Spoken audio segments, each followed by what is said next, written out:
Frères et sœurs en Christ, amis dans le Seigneur et chers visiteurs internautes, que la paix, la grâce et la joie de Jésus-Christ ressuscité soient avec vous.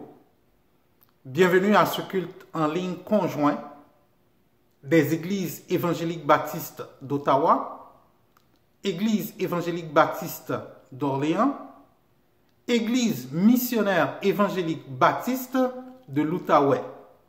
C'est déjà notre 6e culte en ligne commun et nous rendons grâce à Dieu pour la technologie qui nous permet de continuer d'offrir un culte au Dieu de l'excellence.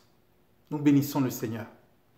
Le psalmiste dit au psaume 95, « Venez, chantons avec allégresse à l'Éternel, poussons des cris de joie vers le rocher de notre salut. Allons au-devant de lui avec des louanges, faisons retentir des cantiques en son honneur. Car l'Éternel est un grand Dieu, il est un grand roi au-dessus de tous les dieux.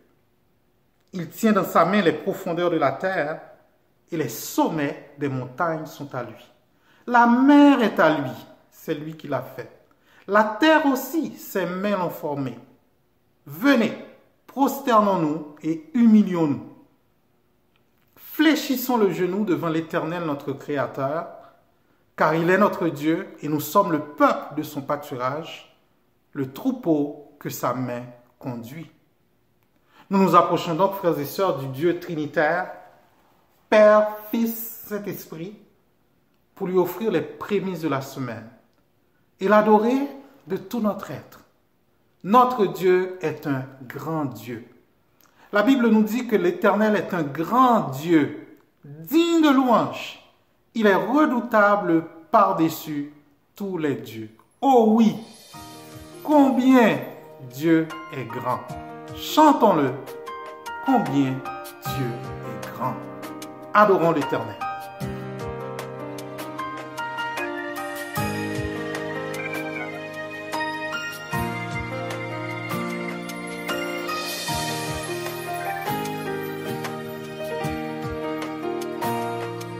Le roi dans sa beauté,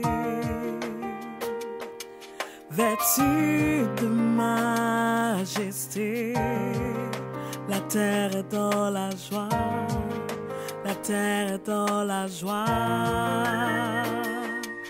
Sa gloire resplendit, l'obscurité s'enfuit au son de sa voix, au son de sa voix. Combien Dieu est grand. Chantons-le, chantons-le, combien Dieu est grand. Et tous verront combien Dieu est grand. Car d'âge en âge il vit. Le temps lui est soumis. Commencement et fin. Commencement et fin. Céleste Trinité. Dieu d'éternité. Il est l'agneau divin. Il est l'agneau divin. Combien Dieu est grand. Chantons-le, combien Dieu est grand. Et tous verront combien Dieu est grand. Oui, combien Dieu est grand. Dieu est grand. Chantons-le, combien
est grand. Oui, chantons combien Dieu est grand. Combien Dieu est grand. Tu es grand. Chante-le combien Dieu est grand. Et tous verront combien Dieu est grand. Oh oui, mon Dieu est grand. Oui, Seigneur, Dieu est grand. Au milieu de tout ce tumulte, tu demeures celui qui est en contrôle, Papa. Dieu est grand. Tu es le seul vrai Dieu. Tu es grand. Tous verront que tu as le pouvoir sur tout, Papa. Nous voulons te chanter, élever ton nom. Oui, Papa, tu es grand. Combien chantons-le, combien tu es grand, tous verront combien tu es grand.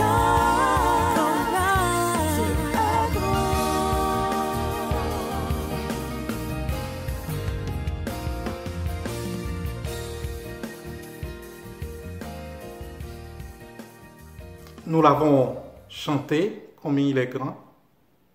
Et David dit dans le livre des Chroniques, chapitre 29, verset 11, « À toi, Éternel, la grandeur, la force et la magnificence, l'éternité et la gloire, car tout ce qui est au ciel et sur la terre t'appartient.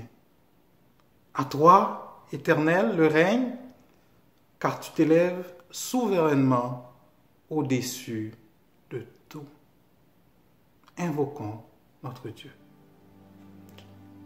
Père éternel, Dieu trinitaire, Père, Fils, Saint-Esprit, le Créateur de toutes choses, nous nous approchons de toi ce matin, reconnaissant que tu es le Dieu merveilleux, le Dieu incomparable, le Dieu qui est au-dessus de toute force, de toute autorité, de tout nom, le seul vrai Dieu. Papa, nous venons à toi pour t'adorer parce que tu en es digne, parce que tu mérites la louange, parce que tu sièges au milieu des louanges de ton peuple. Ainsi, nous invoquons ta sainte présence parmi nous, afin que tu viennes bénir, sanctifier, purifier, selon ta promesse, que là où 2 ou 3 sont assemblés en ton nom, même électroniquement, tu es là au milieu d'eux pour bénir et pour sanctifier. Papa, nous venons à toi aussi dans la même attitude que le publicain qui te dit « Sois apaisé envers nous qui sommes pécheurs ». Réalisant notre indignité, réalisant nos faiblesses, réalisant que nous n'aurions rien mérité de toi, sinon que ta colère. Mais ta parole nous dit aussi que tu es un Dieu de grâce, de miséricorde, de compassion. Tu ne contestes pas sans cesse, tu ne gardes pas ta colère à toujours. Comme un père a compassion de ses enfants, tu as compassion de ceux qui te craignent. Nous venons à toi, Seigneur, plaider que toute notre propre justice n'est que vêtements souillés devant toi. Ainsi, nous venons nous humilier devant toi, afin que toi-même tu nous relèves, que toi-même tu nous purifies et que tu fasses en nous tout le bien que tu jugeras nécessaire. Éternel, nous venons aussi à toi au milieu de cette crise, de cette pandémie, déposer à tes pieds nos besoins qui sont nombreux. Plusieurs d'entre nous ont des inquiétudes, des doutes, font face peut-être, Seigneur, à des situations certainement imprévues. Mais toi, tu es là pour rassurer. Nous saisissons ta parole qui nous dit, venez à moi vous tous qui êtes fatigués et chargés, et je vous donnerai du repos. Ainsi nous venons t'adorer. Au milieu de cette situation, pour proclamer que tu es le seul vrai Dieu, que tu es le seul en mesure de faire quelque chose, que tout homme est menteur et que toi seul es vrai, et que le salut se trouve auprès de toi. Papa, parle-nous puissamment en ce jour. Nous te remettons, Seigneur Dieu, les chants, les prières, les lectures que nous faisons monter vers toi, qu'elles nous édifient et nous amènent à réaliser ta grandeur. Nous remettons à ta bonne grâce notre frère Pasteur Arsène qui va nous parler de ta part, en implorant ta bonne main sur lui, afin que tu l'utilises comme un canal pour une parole qui ne retournera pas à toi sans effet. Seigneur, nous invoquons ta présence. Viens dans nos cœurs, viens dans nos esprits, viens, Éternel, au nom de Jésus. Amen. Amen. Nous allons continuer à adorer notre Dieu en chantant le nom de Jésus. Le nom de Jésus. Chantons, frères et sœurs, avec joie et louons l'Éternel.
t'adore, tu es là,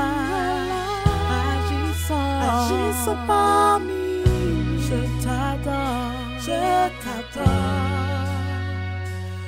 t'adore, tu ferais un chemin, au Père des miracles, toutes ces promesses, lumière dans les ténèbres, mon Dieu, c'est ce que tu ferais un chemin,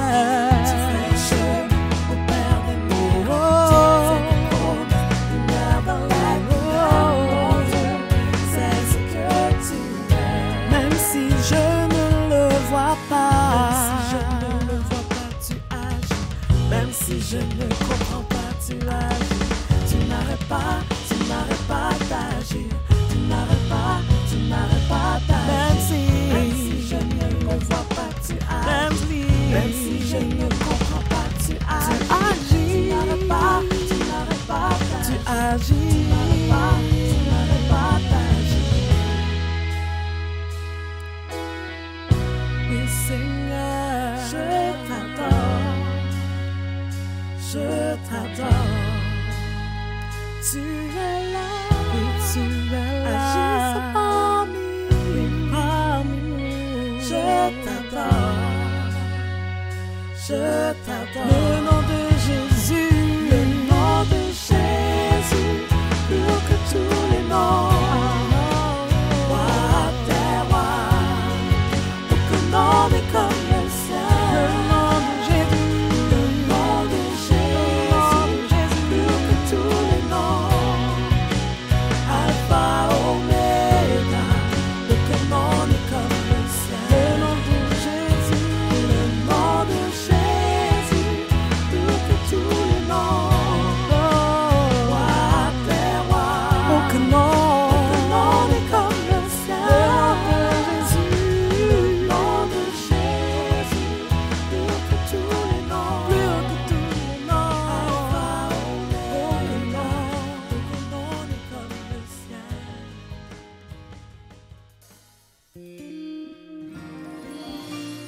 Ta parole est la vérité. Elle est lumière sur mon sentier. Je peux avancer en sécurité sur les voies que tu as tracées. Ta parole est une arme puissante, une épée à double tranchant. En toi, j'ai confiance, Dieu Tout-Puissant. Je me donne à toi seul.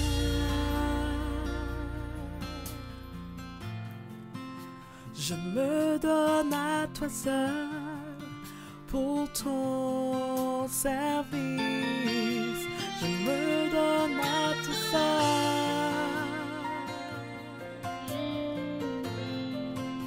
Je me donne à toi seul pour ton service. Je me donne à toi seul. Oui, je me donne à toi seul pour ton service. Je me donne à toi seul.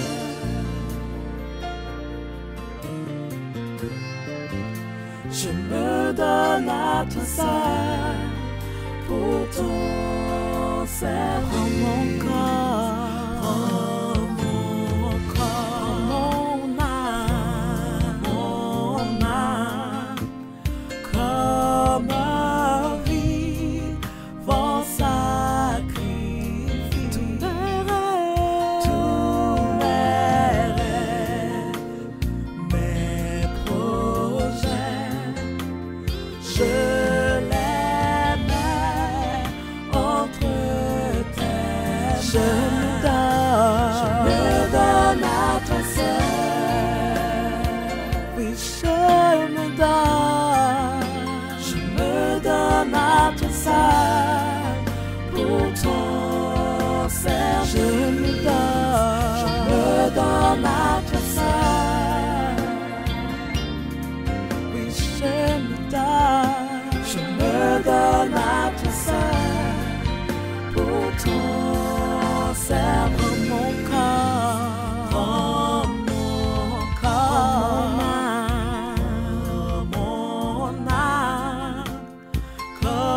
ma vie en sacrifice.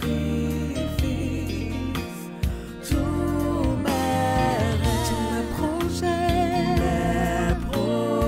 je les remets entre tes mains. Oui, je me donne à toi seul.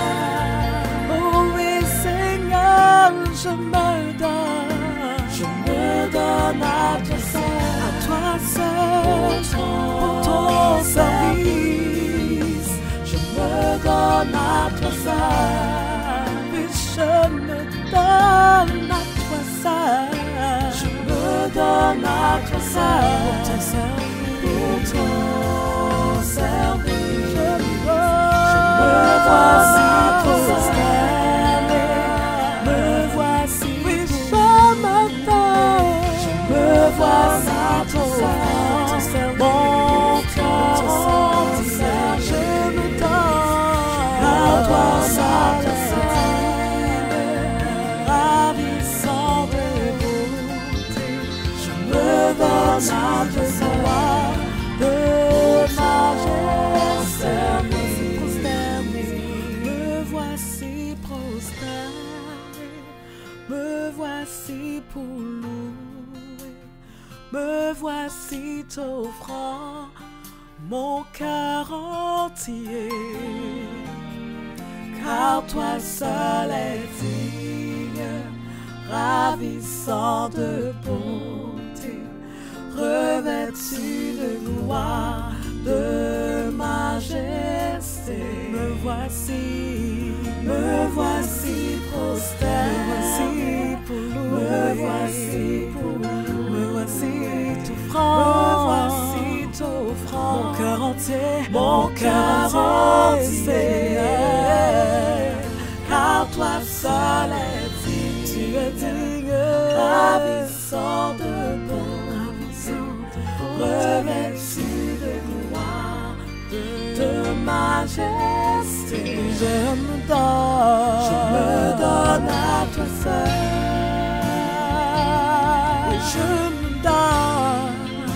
Je me donne à toi seul, pour ton service. Je me donne à toi seul. Je me donne à toi seul. Je me donne à toi seul, pour ton service. Ma vie n'est pas à moi. Ma vie n'est pas à moi. À toi seul j'appartiens. Je m'abandonne à toi. Ma vie, Seigneur, ma vie n'est pas à moi. À toi seul j'appartiens. Je m'abandonne. Me voici prosterné, me voici pour nous. Me voici t'offrant mon cœur entier. Car toi seul es digne, ravissant de beauté, revêtu de gloire, de majesté.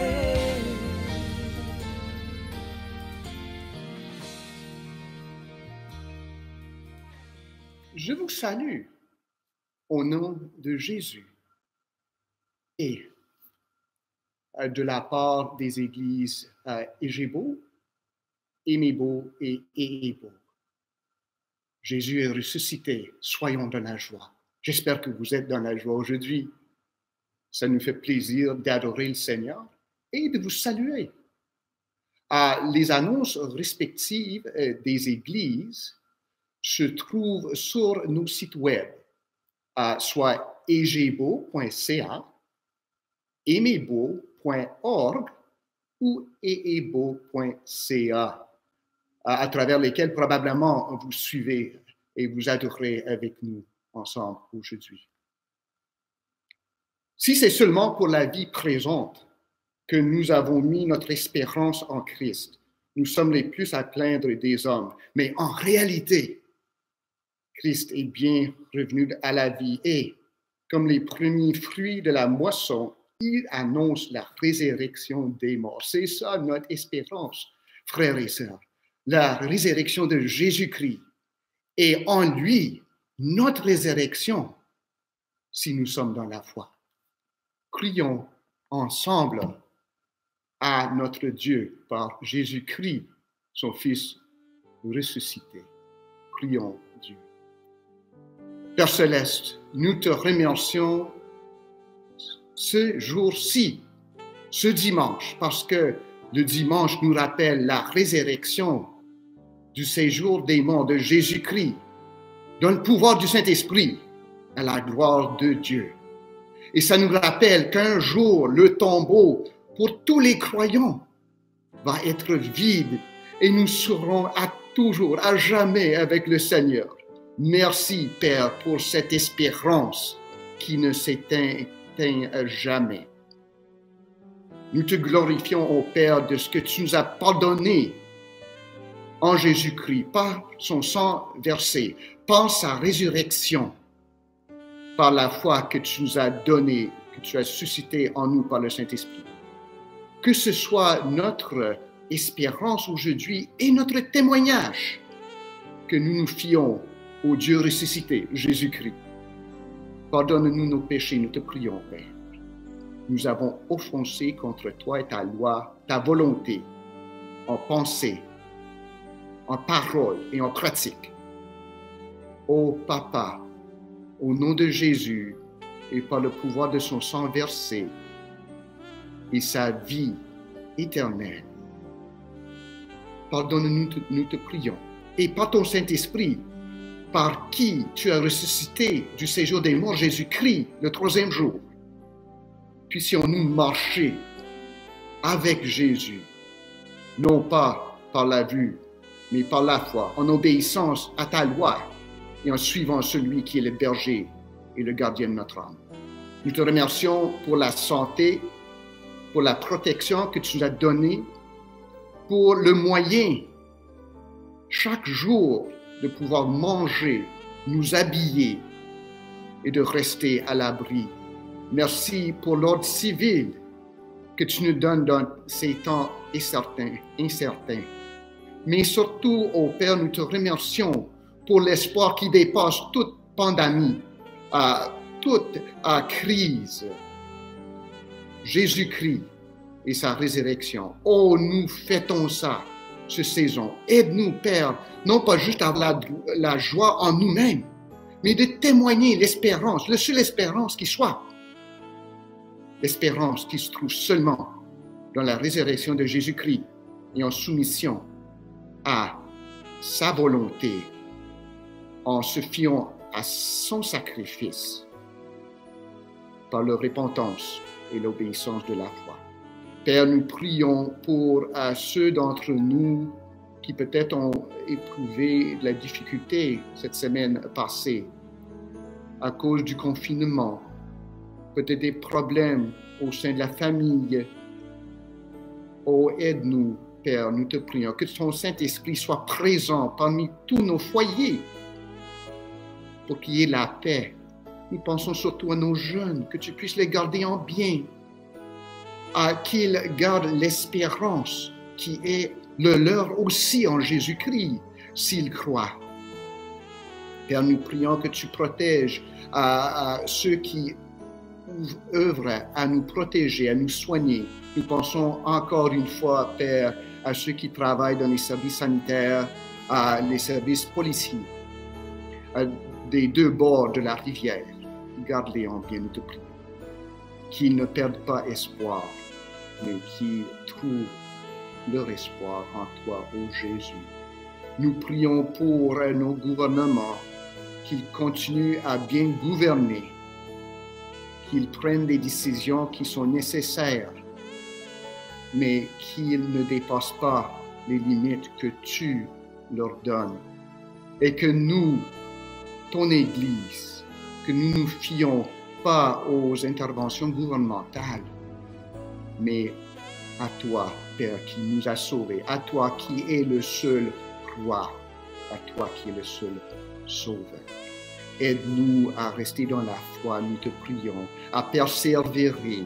Garde-nous en bonne santé, mais surtout en bonne santé de l'âme, afin que nous sortions de cette crise, pas plus forts, mais plus proches de Jésus, celui dont le bâton et la houlette nous protègent, nous corrigent et nous guident. Que nous soyons toujours proches de Jésus et que tout ce que nous faisons, tout ce que nous disions, soit pour la gloire de notre Jésus. Et nous osons prier seulement dans son nom. Amen.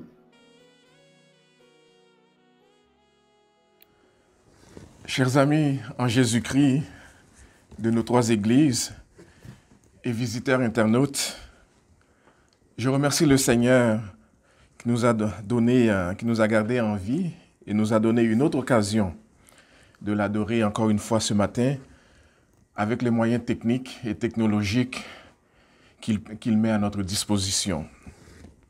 Très content de vous recevoir, d'être avec vous ce matin et de pouvoir partager l'enseignement de la parole de Dieu avec vous. Depuis le début de la pandémie COVID-19, chacun y va de son analyse. Certains y voient une catastrophe sans précédent. D'autres, plus prudents, parlent d'une des pires crises que le monde n'a jamais connues. Un point, par contre, sur lequel presque tout le monde semble s'entendre, c'est que cette crise mondiale devra laisser ses traces pour encore longtemps. Ce matin, avant toute chose, j'aimerais sympathiser avec toutes les personnes et les familles qui sont touchées par ce virus et prier pour leur guérison. Et pour d'autres qui auraient perdu des proches, leur consolation. Je partage la déception de ceux qui ont perdu leur emploi et remercie le Seigneur pour ceux qui travaillent encore, et particulièrement pour ceux qui travaillent dans le milieu hospitalier, qui exposent leur vie pour venir en aide à d'autres. Je prie de tout cœur et constamment qu'il plaise à Dieu d'intervenir pour changer le cours des choses et réduire l'impact de cette pandémie. Cependant, le sujet que je traite pour vous ce matin ne vise pas à dorloter qui que ce soit, comme s'il arrivait à ce monde quelque chose de totalement injuste ou immérité, ou comme si quelqu'un pourrait se mettre debout ce matin devant Dieu et crier à l'injustice. Non, au contraire, j'aimerais aviser le peuple de Dieu et tous ceux qui m'écoutent d'un malheur encore plus grand qui menace l'humanité et qui, contrairement au coronavirus, laissera ses traces de manière éternelle. Même les prédictions les plus pessimistes laissent entendre que le monde pourrait retrouver une vie normale d'ici 2022, dans 2 ans. D'autres, plus optimistes, croient que cette vie normale pourrait arriver bien avant. Cependant, il y a un malheur annoncé qui frappera le monde pour lequel il n'y aura plus de vie normale après. La Bible, la parole de Dieu, annonce que le jour viendra. Je ne sais ni quand, ni l'heure, ni comment, mais je sais que Jésus, le Sauveur ressuscité, reviendra. Ce jour, ce sera un jour terrible, un jour de jugement définitif de péché.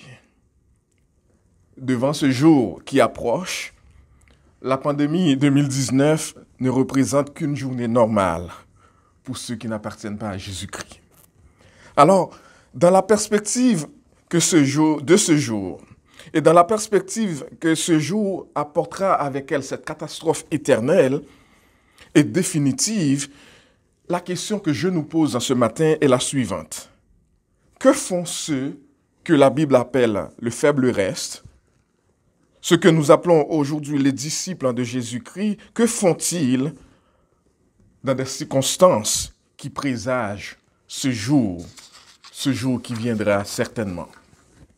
Chers amis, à moins que l'on soit totalement dans l'erreur, on ne peut pas être de ceux et celles qui font partie de ce faible reste et vivre en ces temps de calamité, présent et futur, comme si de rien n'était, en s'apitoyant sur son sort, ou en se croisant les bras dans l'indifférence, ou même dans la résignation. Il y a un faible reste à qui Dieu donne de l'intelligence pour comprendre que le monde physique et spirituel et moral dans lequel il vit actuellement n'est pas le sien. En fait, il n'est qu'étranger, en visite, de passage. Et il ne peine pas à laisser ce monde, le temps viendra, par coronavirus ou par un autre moyen, pour aller dans sa vraie patrie. Ce reste-là adopte, d'une certaine façon, l'attitude de l'apôtre Paul, qui, devant chaque situation, bonne ou mauvaise, pouvait voir la gloire de Dieu. Le message de ce matin vise premièrement à rassurer les chrétiens sur la souveraineté de Dieu, même pendant cette pandémie, et interpelle les croyants sur ce qui est encore plus menaçant que la perte d'un emploi, de liberté, ou même que la perte de sa propre vie. J'aimerais nous interpeller tous à nous tourner vers celui qui est le rocher inébranlable, celui qui tient nos vies ainsi que le coronavirus dans ses mains. Il est bon, il sait ce qu'il fait, il est saint, il est juste, le Dieu que nous servons. J'aimerais vous rappeler que la vraie sécurité se trouve en Jésus-Christ. Et quand on a cette sécurité-là, personne et rien en ce monde ne peut nous l'enlever. Je vous invite à ouvrir votre Bible avec moi en Ésaïe chapitre 13. Je lirai pour vous les 22 versets qui s'y trouvent, mais je lirai pour vous dans la version en français courant. Écoutons la lecture de la parole de Dieu. Sur une montagne dénudée, dressez un signal, dit le Seigneur. Avertissez à grands cris les guerriers, faites leur signe de la main, qu'ils entrent par les portes des volontaires. Je commande moi-même aux hommes qui me sont consacrés, j'ai convoqué mes soldats d'élite, les joyeux champions de mon honneur, pour manifester ma colère. Écoutez ce bruit sur les montagnes, on dirait une foule immense. Écoutez ce grondement de royaumes, des nations rassemblées. Le Seigneur de l'univers passe en revue l'armée qui va combattre. Ils arrivent d'un pays lointain, du bout de l'horizon, pour dévaster tout le pays. C'est le Seigneur et ceux dont il se sert pour manifester sa fureur. Entonnez une complainte, car le jour du Seigneur n'est pas loin. Il vient comme un désastre envoyé par le Dieu très grand. C'est pourquoi tous les bras sont inertes. Les hommes perdent courage. Les voilà démoralisés, saisis de douleur et de crampes, se tordant de souffrance comme une femme au moment d'accoucher. Ils se tournent stupéfaits l'un vers l'autre, leur visage est brûlant d'émotion. Voici venir le jour de colère impitoyable et d'ardente indignation. Il va réduire le pays en un désert sinistre et en exterminer les coupables. Les étoiles dans le ciel et les constellations cessent de scintiller. Le soleil, dès qu'il se lève, est obscurci et la lune ne répand plus sa clarté. J'interviendrai, dit le Seigneur, contre la méchanceté du monde, contre les crimes des méchants. Je mettrai fin à l'orgueil des insolents et je rabattrai la fierté des tyrans. Le ciel sera ébranlé, la terre sursautera sur place, sous l'effet de la colère du Seigneur de l'univers, le jour où éclatera son ardente indignation. Alors, on croira voir des gazelles effarouchées ou des moutons sans surveillance. Chacun rejoindra son peuple, chacun regagnera son pays. Le premier qu'on trouvera sera criblé de flèches, et quiconque sera pris tombera sous les coups d'épée. Ils verront leurs enfants écrasés, leurs maisons pillées, leurs femmes violées.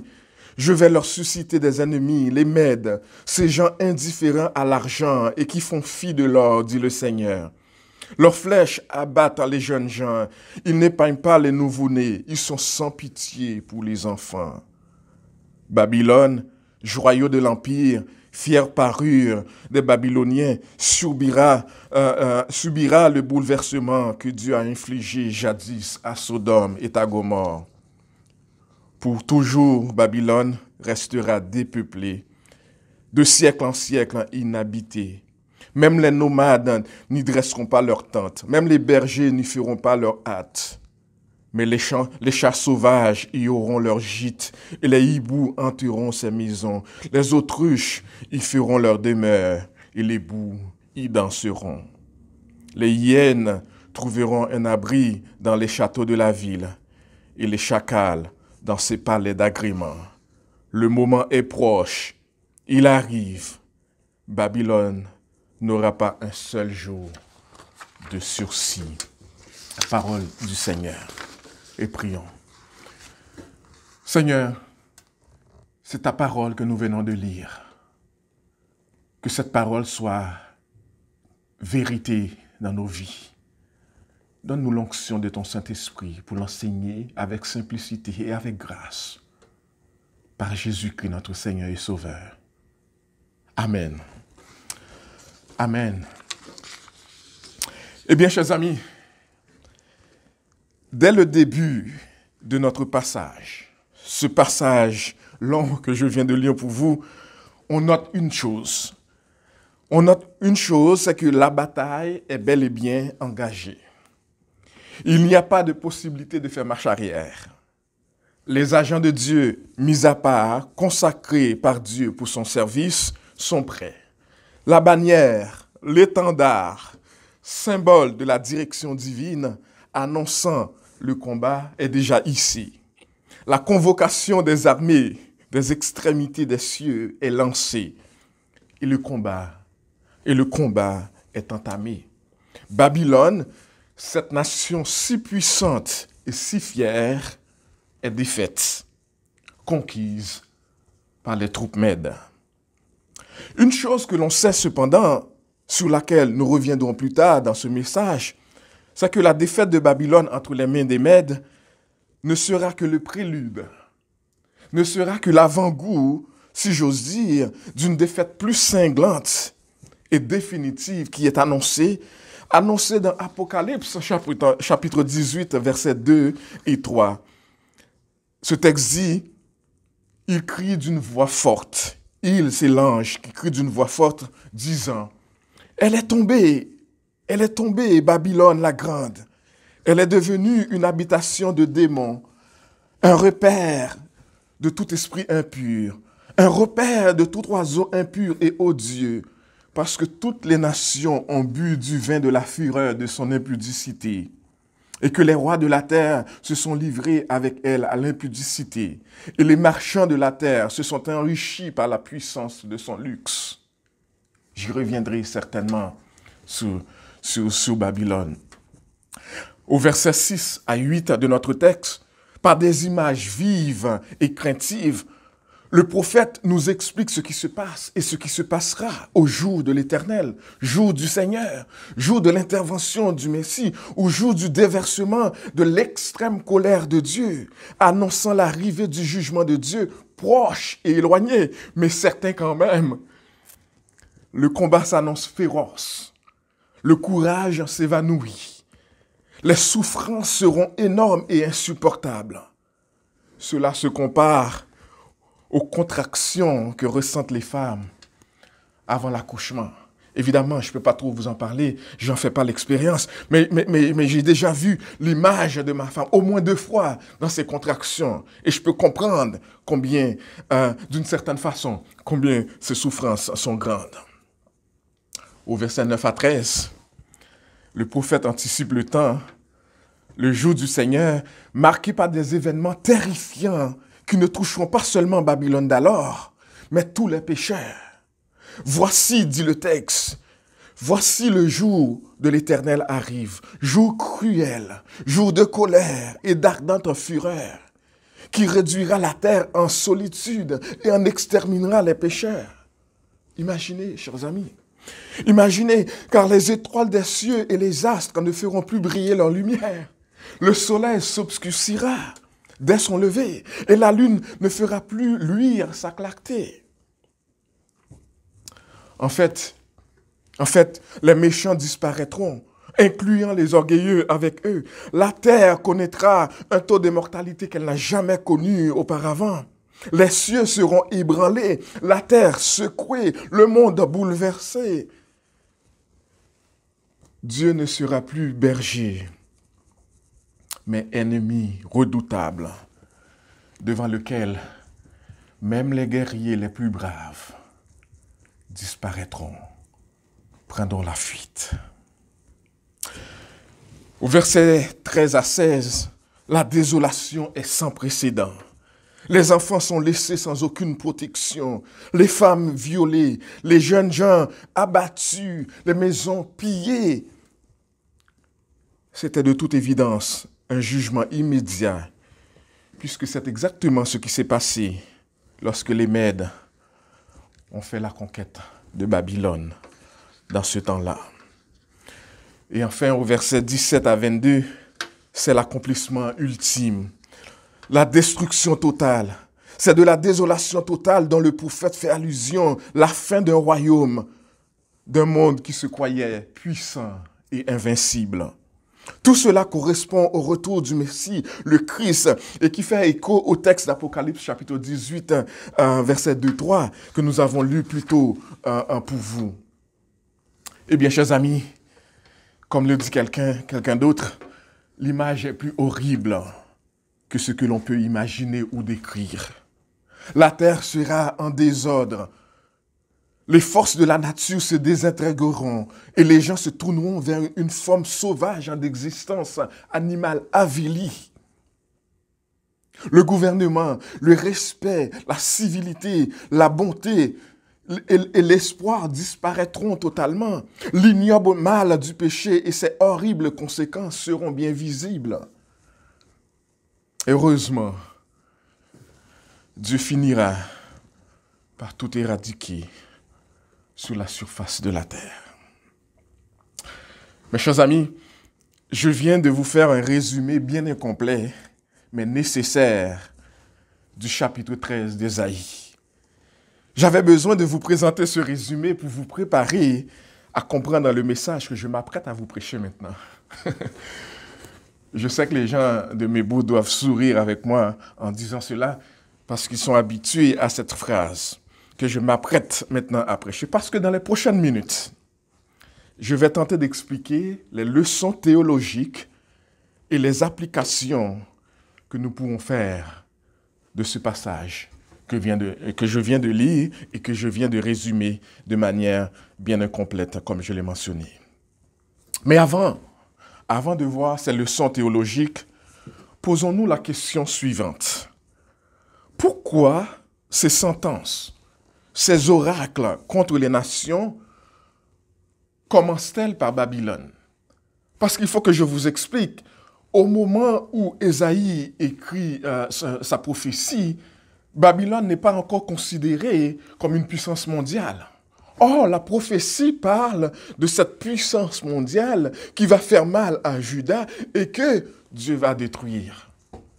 Alors, la question est pertinente. Pourquoi ces sentences, ces oracles de Dieu commencent contre Babylone? Ésaïe écrit cet événement de la chute de Babylone comme si cela avait déjà lieu. Eh bien, même si à l'époque où Ésaïe écrivit, Babylone ne comptait pas encore parmi les puissances mondiales, comme je viens de le mentionner, Ésaïe avait déjà en vue, en avance, le moment où Babylone renverserait la nation dominante et deviendrait elle-même une puissance internationale. Babylone va renverser la Syrie pour la remplacer et devenir une puissance mondiale très très forte. Cependant, on pourrait dire que l'Éternel commence ses sentences contre Babylone parce que Babylone est le symbole de la rébellion coalisée de l'humanité contre Dieu.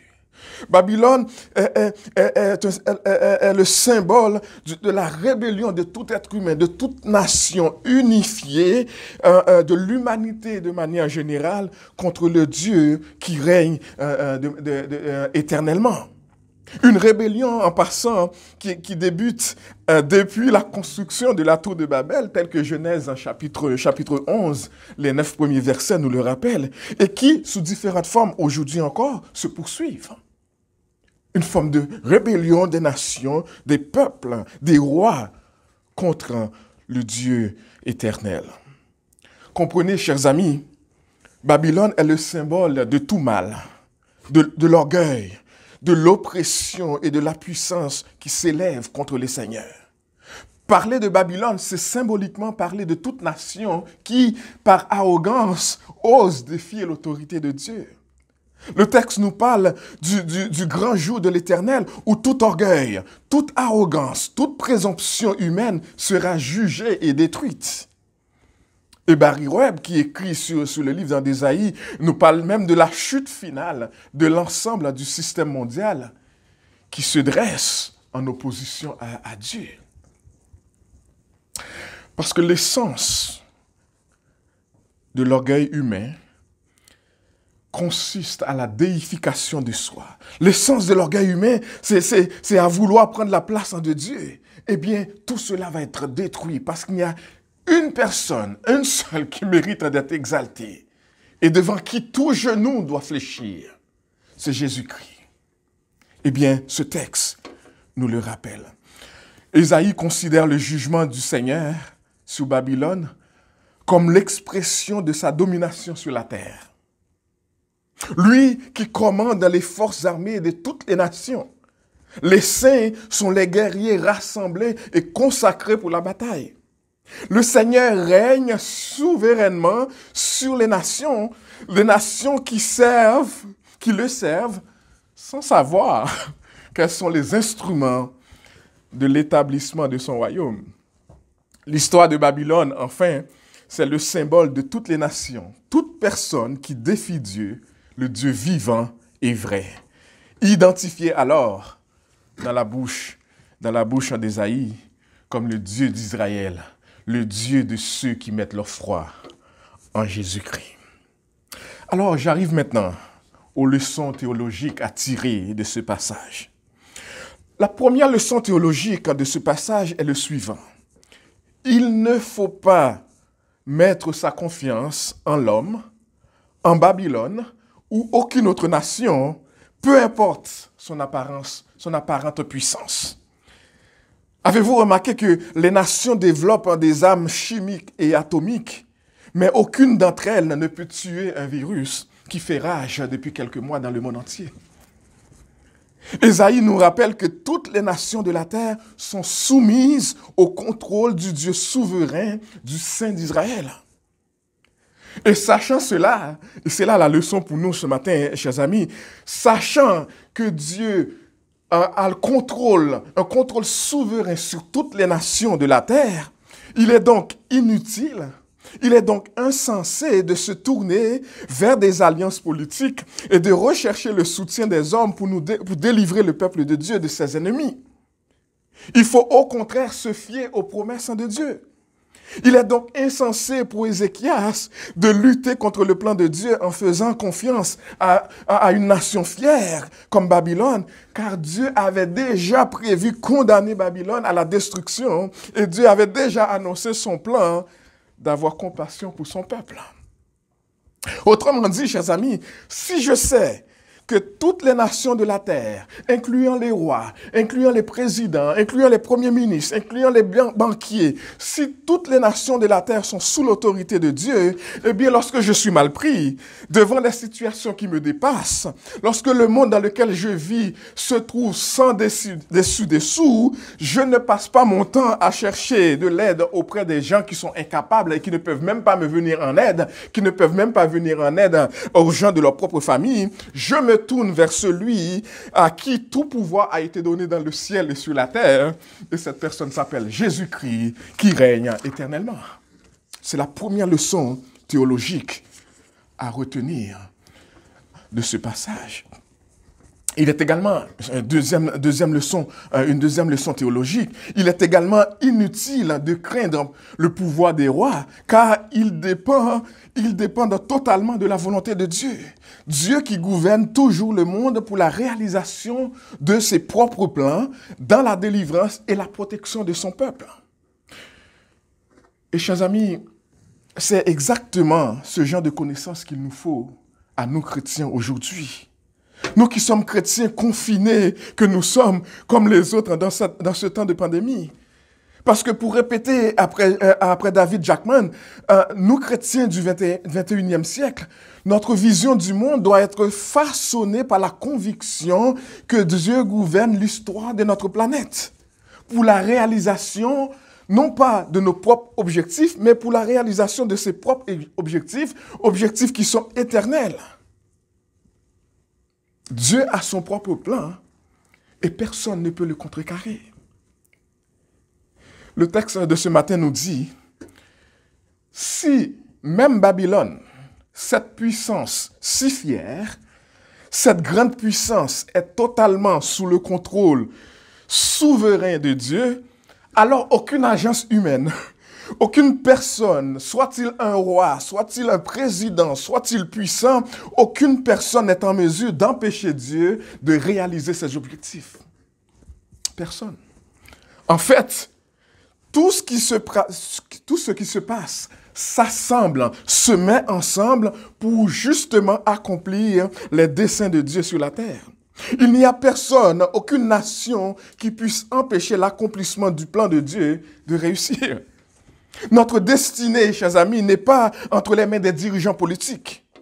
Le Dieu créateur auquel j'appartiens contrôle même les cheveux de ma tête.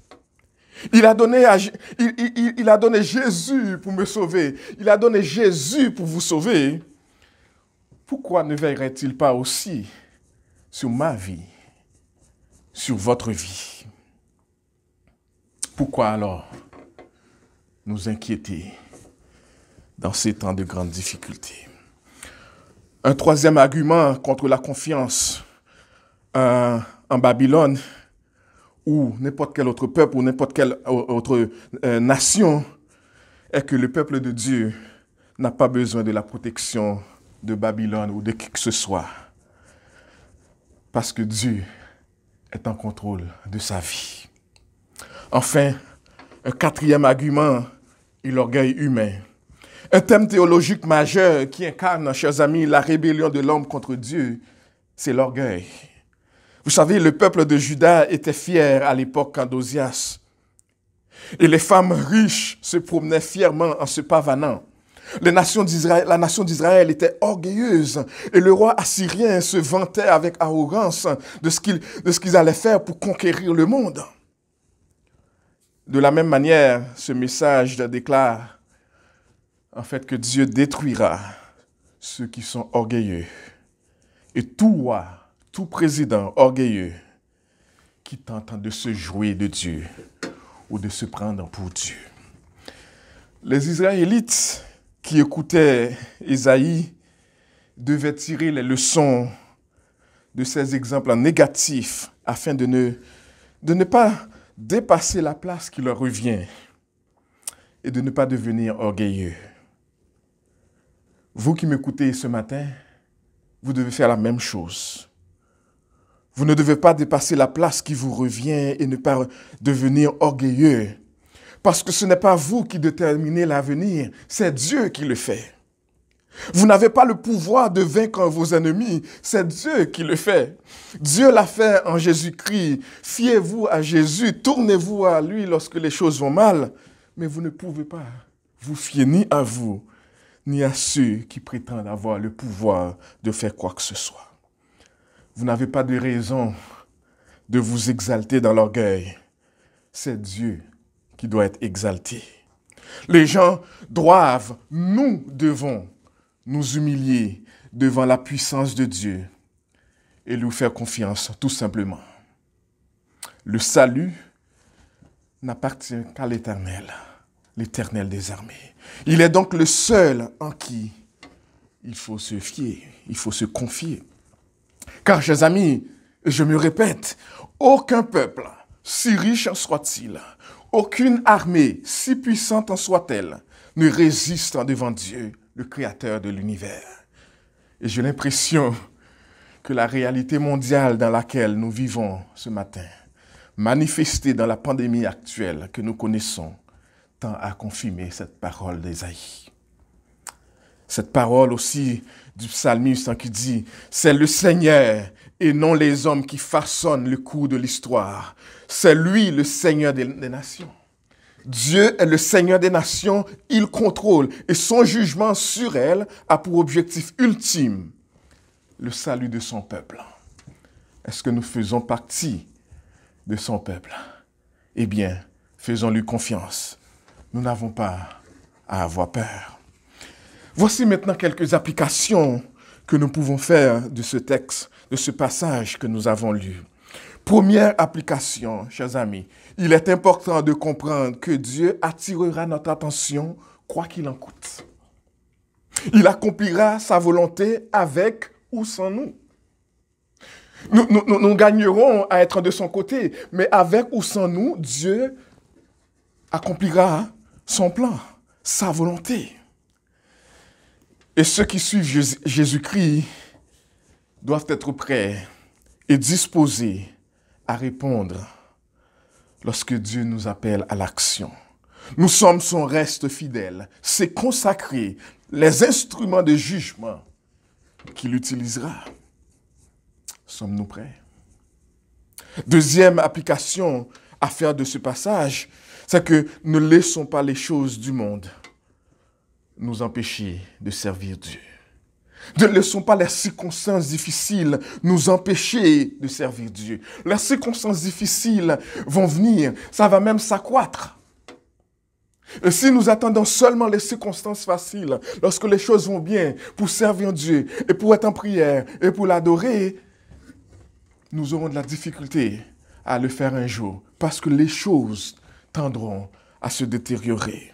Le monde n'ira pas mieux. Il n'y aura peut-être plus de pandémie qu'on appellera coronavirus, mais il y aura d'autres difficultés qui viendront. Et le chrétien est celui qui est toujours à la brèche, qui sert toujours son Seigneur et qui attend toujours à lui. Troisième application, chers amis, attention à l'orgueil et à l'arrogance. Nous pouvons vivre humblement dans une crainte respectueuse envers Dieu. Maintenant, ou dans une angoisse totale au retour de Jésus-Christ. Parce qu'il va arriver un temps, tout genou fléchira devant lui, forcé ou par obéissance volontaire. Qui que ce soit, rois, petits et grands, pauvres et riches, instruits ou non, tout genou fléchira devant lui. Est-ce que tu le fais par obéissance ou tu seras forcé de le faire? Mais tu le feras certainement. Alors, terminons ce message en revenant sur notre question de départ. Que fait le peuple de Dieu, les disciples de Jésus, ce que l'on appelle le faible reste en temps de crise? À quoi ce reste-là est-il appelé? Il ne passe certainement pas son temps à s'apitoyer sur son sort. Mais ce sont des personnes, ce sont des serviteurs et des servantes qui cherchent à glorifier Jésus-Christ en toutes choses. Il sait que Jésus règne même en temps de crise et il lui fait confiance. Il cherche à l'exalter, à servir Jésus-Christ en tout temps. Il sait qu'il a été greffé dans le corps de Christ. Et c'est ce qui fait de lui un reste, ce qui même Dieu peut compter. Il a le désir de vaincre le mal en raison de la victoire que nous avons en Jésus-Christ. Il prie pour que Dieu enlève toute racine d'arrogance en lui. Mais il comprend aussi que le monde change et est susceptible de se détériorer et que ce monde-là a un besoin pressant de Jésus-Christ. Il vit dans la perspective que le jour de l'Éternel viendra et que Jésus reviendra pour juger ceux qui s'opposent à lui et qui refusent la provision du Père pour les sauver. Le disciple de Jésus, en temps de crise, tire la sonnette d'alarme pour réveiller les gens à se tourner vers Jésus, les avertissant de qu'est-ce qui s'en vient. Parce que ce qui s'en vient, au risque de me répéter, est encore plus dur, sera encore plus sévère que le coronavirus. Il n'y aura pas de vie normale après. Et les gens ont besoin, même dans ces temps de crise, ont besoin d'entendre ce message. Et c'est à nous de le leur dire. Ce reste fidèle comprend qu'il existe pour montrer que Jésus est le chemin, la vérité et la vie. C'est à cela qu'il est appelé et c'est pour cela qu'il est sauvé. Il participe à la préparation du chemin du retour du Seigneur Jésus. Il se rappelle de ces paroles de Pierre qui dit « Le jour du Seigneur viendra comme un voleur. En ce jour, les cieux passeront avec fracas. Les éléments embrasés se dissoudront et la terre avec les œuvres qu'elle renferme sera consumée. » Puisque donc toutes ces choses doivent se dissoudre, quelles ne doivent pas être la sainteté de votre conduite et votre piété. 2 Pierre chapitre 3, verset 10. Le reste fidèle qui attend le retour de Jésus-Christ, il adopte l'attitude de l'apôtre Paul. Quelle était l'attitude de l'apôtre Paul? Eh bien, dans la maladie, les épreuves qui accablent sa vie, Paul dit, mais dans toutes ces choses, nous sommes plus que vainqueurs par celui qui nous a aimés. Quand on veut le complexer, il explique, par la grâce de Dieu, je suis ce que je suis. Et sa grâce envers moi n'a pas été vaine, loin de là. Devant la souffrance, il entonne, j'estime que les souffrances du temps présent ne sauraient être comparées à la gloire à venir qui sera révélée pour nous. Il dit encore, pour ce qui me concerne, loin de moi la pensée de me glorifier d'autre chose que de la croix de notre Seigneur Jésus-Christ, par qui le monde est crucifié pour moi. Et même devant la menace de la mort, il exclame, car Christ est ma vie, et la mort m'est un gain. Il dit aussi, j'ai été crucifié avec Christ. Et si je vis, ce n'est plus moi qui vis, c'est Christ qui vit en moi. Si je vis maintenant dans la chair, je vis dans la foi au Fils de Dieu qui m'a aimé et qui s'est livré pour moi. Parce que Paul était convaincu que rien ne sépare les élus de Dieu de l'amour de Jésus-Christ, ni la tribulation, ni l'angoisse, ni la persécution, ni la faim, ni la nudité, ni le péril, ni l'épée, ni la pandémie. Rien ne nous sépare de l'amour de Jésus-Christ, notre Sauveur. Eh bien, chers amis, nous sommes mis au défi ce matin de ne pas faire confiance aux hommes, de ne pas faire confiance au roi, mais de placer notre confiance totale en Dieu en toutes circonstances. Il est le Seigneur des nations. Il règne éternellement. Peu importe ce qui arrivera demain, peu importe les circonstances qui frapperont, peu importe ce qui arrivera, nous qui sommes ses enfants, ses élus, ses bien-aimés, nous pouvons vivre avec la pleine confiance, la confiance totale en lui, sachant qu'il est en contrôle de toutes choses. N'est-ce pas rassurant pour nous? N'est-ce pas rassurant de nous tourner vers lui en n'importe quelle circonstance et de dire, Seigneur, tu es en contrôle. Qu'il en soit ainsi pour chacun d'entre nous. Prions le Seigneur. Notre bon Père Céleste, merci de nous révéler ta parole. Ta parole qui nous annonce des choses plus terribles qui peuvent arriver et qui vont arriver. Nous ne savons quand ni l'heure.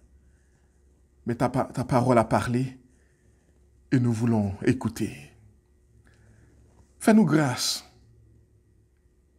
d'être sages, intelligents, pour apprendre à écouter, à connaître ta volonté et à vivre même dans les temps de crise, au Seigneur, même dans les temps difficiles, même dans les temps de pandémie, que nous puissions mettre notre confiance totale en notre Seigneur Jésus, le Seigneur des nations. C'est en lui et en lui seul que nous t'avons prié et demandé toutes ces choses. Amen.